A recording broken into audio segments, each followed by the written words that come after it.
বছর মৌসুমের শুরু থেকে অর্থাৎ পহেলা বৈশাখের পর থেকেই যশোরের তীব্র তাপদাহ বিরাজ করছে এবং মাঝে মাঝে একটু বিরতি দিয়ে আবারও তাপদাহের শিকার হচ্ছে এই অঞ্চলের মানুষ। সর্বশেষ গত ৫-৬ দিন ধরে এই অঞ্চলে ৩৮ থেকে ৪০ ডিগ্রি সেলসিয়াস তাপমাত্রা বিরাজ করছে এবং তাপমাত্রা এবং প্রচণ্ড গরমে নাকাল এখানকার জনজীবন। গতকাল সর্বোচ্চ 40.2 ডিগ্রি সেলসিয়াস তাপমাত্রা উঠেছিল।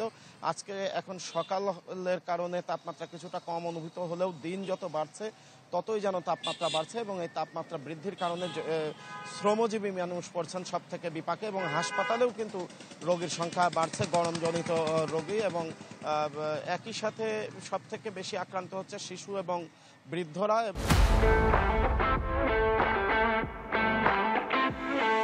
এবং সেই পরিস্থিতির কারণে কিন্তু এখানে কৃষকরাও মাঠে কাজ করতে যে বিপদগ্রস্ত হচ্ছেন। তবে কৃষি বিভাগ যেটা বলছে ফসলের কিন্তু তেমন একটা কোনো ক্ষতি হচ্ছে না, বিশেষ করে গ্রীষ্মকালীন যে সবজি সেখানে কিন্তু কোনো ক্ষতি হচ্ছে না।